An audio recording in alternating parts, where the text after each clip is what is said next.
La conocida sabiduría popular dice que, en el mundo moderno, los representantes del crimen organizado a veces muestran mucho más honor y fiabilidad que aquellos que oficialmente están al mando del Estado.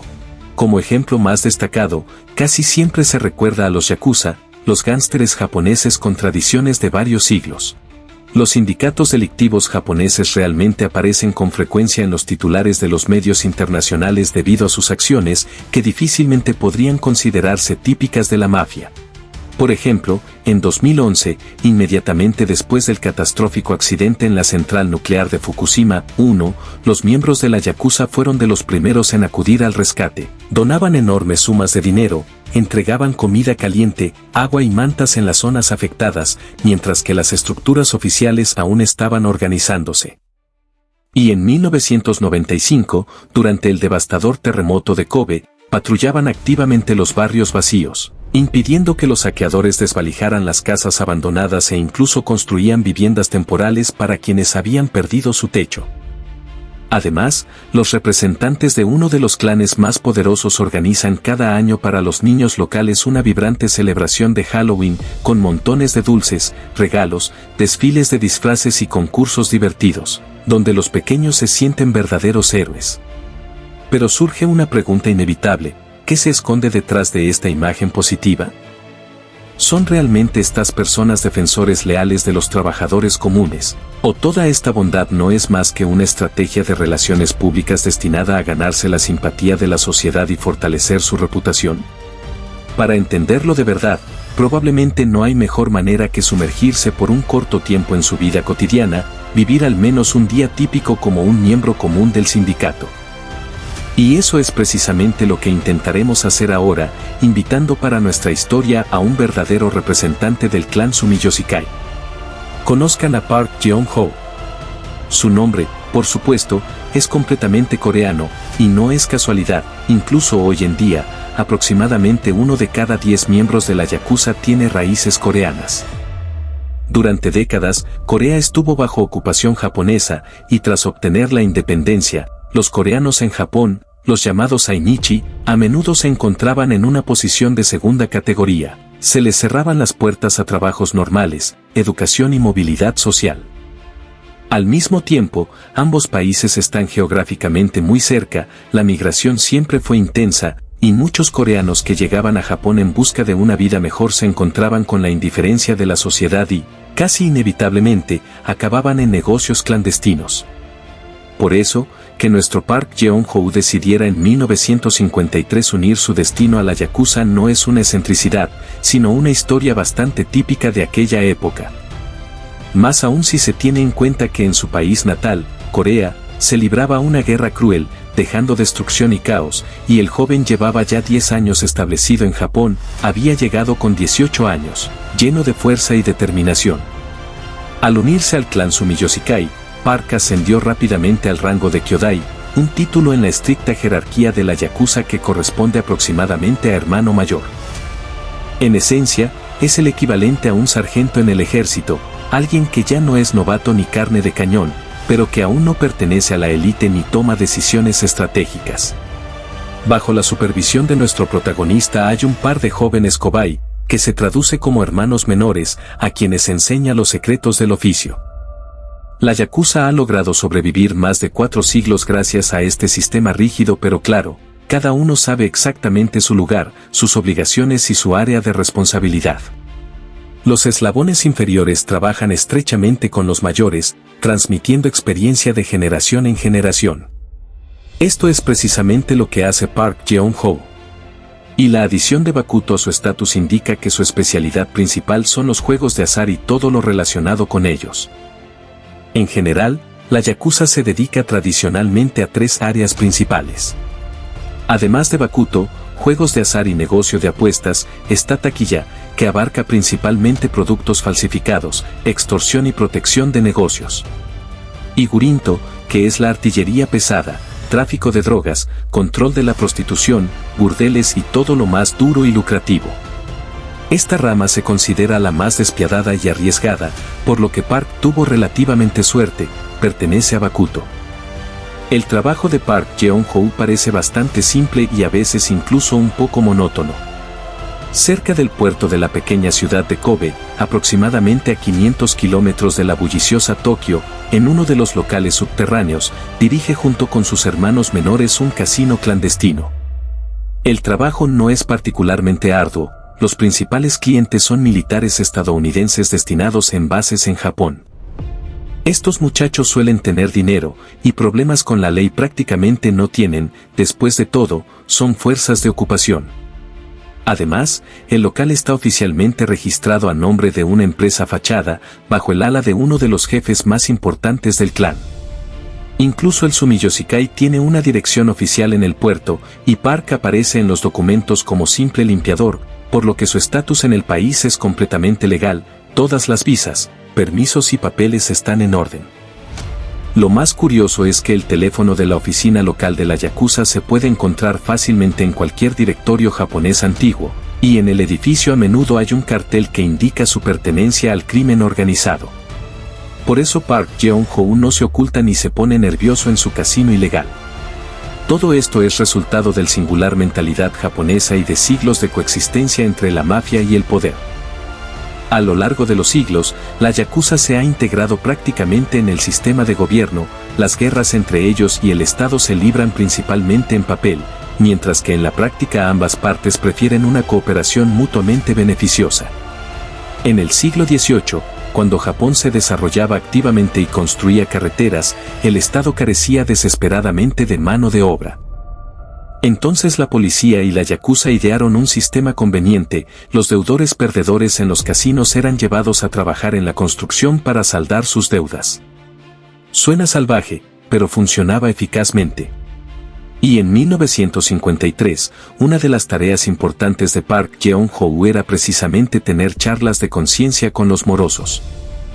A veces se podía incluso lastimar a los deudores como advertencia, pero más a menudo simplemente los enviaban a trabajar, pues el clan siempre tenía numerosos proyectos, construcción, carga portuaria, logística. En aquellos años, la Yakuza controlaba alrededor del 3% de todos los proyectos de construcción del país, y en 1953 la situación era aún más impresionante. Las 12 empresas que servían al puerto de Kobe estaban, de una u otra forma, vinculadas al clan. Esto no significa que los delincuentes descargaran los barcos con gorra y pistola. No, miles de obreros, grúas, mecánicos y ayudantes trabajaban en empresas oficiales bajo el ala del Sumiyoshikai. Los salarios se pagaban puntualmente y eran superiores a la media, por lo que siempre había quienes querían trabajar para la mafia. Y al controlar prácticamente todo el puerto, el clan organizaba fácilmente el comercio clandestino con China, Estados Unidos y otros países. No hace falta detallar los productos que llegaban en las bodegas de esos barcos. Para Park Jeong-ho todo esto era solo un trasfondo. Lo único que le afectaba directamente eran los militares estadounidenses, quienes vendían con gusto armas, municiones, equipos militares y otros artículos escasos a la Yakuza. Muchas de estas transacciones se realizaban en el casino de nuestro protagonista, aunque él solo actuaba como intermediario, la contrabando directa la manejaban otros miembros del clan de mayor rango. La subordinación en la Yakuza es sagrada. Cabe mencionar que tomar el control total de un lugar tan codiciado como un puerto en 1953 era increíblemente difícil. El Sumiyoshikai apenas comenzaba a ganar fuerza y poder, y para liderar hubo que derramar ríos de sangre en feroces enfrentamientos con rivales. Pero la carta principal de la Yakuza siempre fue los estrechos vínculos con la policía. En gran medida, la mafia era útil para las autoridades. Piénselo, sí, Park Jeong-ho y sus compañeros eliminaron a muchos adversarios para tomar el control del puerto, pero después reinó un relativo orden en la zona. Desaparecieron los ladronzuelos, carteristas y delincuentes callejeros. ¿Quién se atrevería a trabajar donde gobierna un poderoso sindicato? A cambio de cierta inmunidad, la policía obtenía calles libres de crimen menor. Los ciudadanos comunes sabían que podían salir de noche a comprar cigarrillos o tomar un café, sin asaltos, violaciones ni robos. Los hermanos menores bajo la supervisión de Park patrullaban el barrio y mantenían el orden. La tranquilidad en la ciudad era la clave para el prosperar del negocio de apuestas y entretenimiento, por lo que, según muchos policías, los yakuza eran mucho preferibles a las bandas caóticas de moteros. Pasemos a detalles más cotidianos. ¿Cómo es Park Jeong-ho? Su cuerpo está casi completamente cubierto de tatuajes tradicionales complejos, irezumi. Este mito sobre los yakuza es completamente real. Crear un traje completo requiere hasta 200 horas de minucioso trabajo del maestro. La mayoría de los miembros del sindicato, aunque gradualmente, cubren casi todo su cuerpo con brillantes dibujos en estilo clásico, dragones, carpas, demonios, flores, escenas de leyendas. La tradición data del siglo XVII, cuando los primeros delincuentes eran marcados con señales de prisión y los yakuza las cubrían con patrones decorativos para ocultar su pasado. Por eso, hoy en Japón los tatuajes aún se asocian con el crimen, incluso la mayor aerolínea, Japan Airlines, todavía no contrata a personas con tatuajes visibles. Park Jeong-ho, como la mayoría de sus colegas, tiene la piel como un lienzo, metáforas, citas de antiguas leyendas, fragmentos de textos sagrados. Por ejemplo, los yakuza adoran la imagen del cerezo en flor, símbolo de vivir intensamente y estar dispuesto a partir joven, sin esperar la vejez. Este amor por el simbolismo tiene raíces históricas. Park, como otros miembros del clan, no se considera un bandido común. Se ve a sí mismo como heredero de los gloriosos samuráis. ¿Recuerdan las historias de los Ronin, samuráis sin amo, que se unían en grupos para sobrevivir como mercenarios? Los yakuza creen sinceramente que son los continuadores directos de esa tradición. Por supuesto, no hay un estricto bucido entre traficantes y extorsionadores, pero muchas costumbres las respetan profundamente. Por ejemplo, cada miembro pasa por un ritual de iniciación, un gran honor. Para merecerlo, se deben trabajar 3 años no solo como hermano menor, sino como nadie, un peón anónimo dentro del clan, sin derecho a llamarse yakuza. Park pasó naturalmente por este proceso. El ritual puede variar, pero la clásica es así: el futuro miembro y su jefe se sientan a lados opuestos de la mesa, una tercera persona enciende 12 velas y sirve sake. Primero beben de sus copas, luego intercambian, el jefe termina por el novato, y este solo recibe un sorbo simbólico. El resto se vierte en ofrenda a los dioses. Después, el yakuza recién iniciado hace un juramento de lealtad. Para ellos no es formalidad, es unirse a una verdadera familia. La yakuza sobrevivió siglos porque todos consideran a los demás hermanos y a los jefes como padres. Las órdenes se cumplen sin discusión. Si a Park Jeong-ho le dicen que asuma la culpa, lo hará silenciosamente y perfectamente. En la cárcel estará cómodo, los hermanos lo protegerán. Pero si comete un error grave, el castigo llega de inmediato. Por delitos graves se puede perder la cabeza, por menores, los dedos. Muchos cortan la falange ellos mismos al percatarse de su error, para mostrar arrepentimiento a los jefes. Esto incluso generó un negocio. Una mujer llamada Ikuko Fukushima hizo fortuna fabricando prótesis para dedos amputados.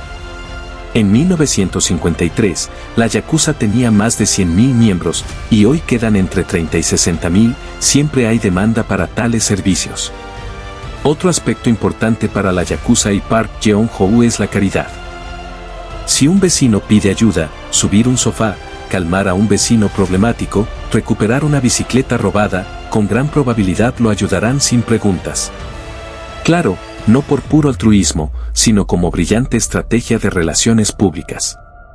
Los japoneses comunes tratan a la yakuza con sorprendente afecto. El clan Sumiyoshikai, como otros grandes sindicatos, organiza fiestas para niños, reparte regalos en Halloween, y todos los niños saben dónde llenar sus bolsillos de dulces.